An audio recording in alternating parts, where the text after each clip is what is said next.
नमस्कार दोस्तों, मैं राखी आप सभी श्रोताओं का अभिनंदन करती हूँ। आज की कहानी कर्ज उतर जाता है, एहसान नहीं उतरता।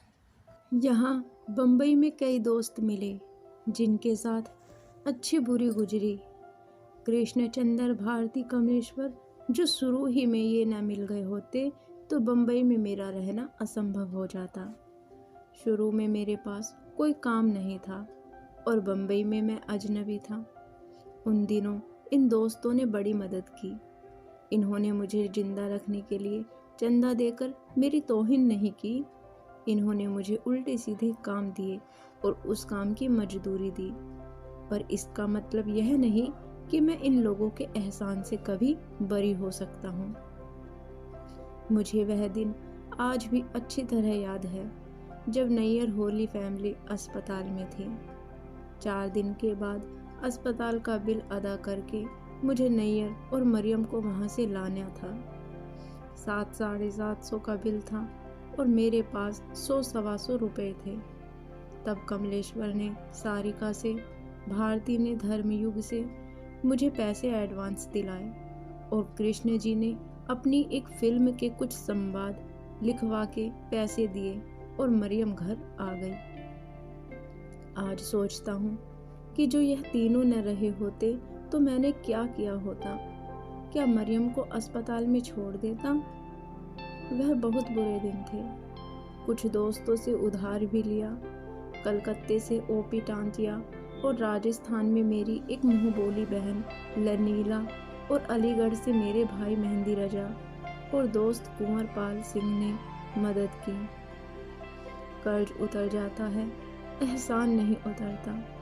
और कुछ बातें ऐसी हैं जो एहसान में नहीं आती हैं, पर उन्हें याद करो तो आंखें नम हो जाती हैं। जब मैं अलीगढ़ से बम्बई आया तो अपने छोटे भाई अहमद रजा के साथ ठहरा। छोटे भाई तो बहुतों के होते हैं, पर अहमद रजा यानी हदन जैसा छोटा भाई मुश्किल से होगा किसी की तकदीर में। उसने मेरा स्वागत यूं किया कि मैं यह भूल गया कि फ़िलहाल मैं बेरोजगार हूँ। हम हदन के साथ ठहरे हुए थे, पर लगता था कि वह अपने परिवार के साथ हमारे साथ ठहरे हुए हैं। घर में होता वह था जो मैं चाहता था, मेरी पत्नी नैया चाहती थी। वह घर बहुत सस्ता था। जिस फ्लैट में मैं अब हूँ उससे बड़ा था। इसका किराया 600 दे रहा हूँ, उसका किराया केवल 150 रुपये माहवार था।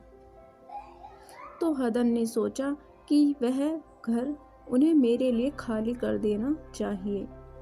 रिजर्व बैंक से उन्हें फ्लैट मिल सकता था, मिल गया।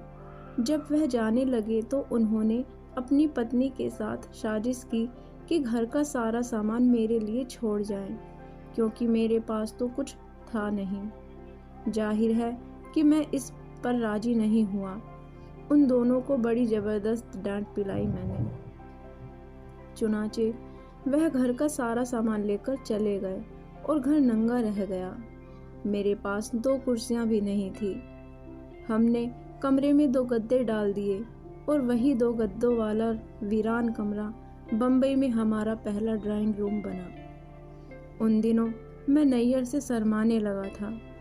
मैं सोचता था कि यह क्या मोहब्बत हुई, कैसी ज़िंदगी से निकालकर कैसी ज़िंदगी में ले आया मैं उस औरत को जिसे मैंने अपना प्यार दे रखा है, अपना तमाम प्यार।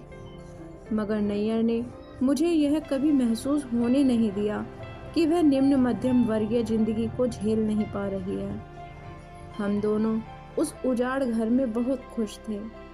उन दिनों कृष्णचंद्र, सलमा आपा, भारती और कमलेश्वर के सिवा कोई लेखक हमसे जी खोल के मिलता नहीं था। हम मजरूह साहब के घर उनसे मिलने जाते तो वह अपने बेडरूम में बैठे शतरंज खेलते रहते और हम लोगों से मिलने के लिए बाहर न निकलते। फिरदौस भाभी बेचारी लीपा पोती करती रहती। कई और लेखक इस डर से कतरा जाते थे कि मैं कहीं मदद न मांग बैठूं। आप खुद सोच सकते हैं कि हमारे चारों ओर कैसा बेदर्द और बेमुरवत अंधेरा रहा होगा उन दिनों। नैयर लोगों से मिलती भी घबराती थी, इसलिए मिलना जुलना भी कम लोगों से था और बहुत कम था कि एक दिन सलमा आपा आ गई। इन्हें आप सलमा सिद्दीकी के नाम से जानते हैं। उस वक्त हम दोनों उन्हीं गद्दों पर बैठे रमी खेल रहे थे। सलमा आपा बैठी, इधर उधर की बातें होती रहीं। फिर वह चली गई और थोड़ी देर के बाद उनका एक नौकर एक ठेले पर एक सोफा लदवाए हुए आया। हमने उस तोहफे को स्वीकार कर लिया कि जो न करते तो सलमा आपा और कृष्ण जी को तकलीफ होती, और हम उन्हें तकलीफ देना नहीं चाहते थे। धन्यवाद।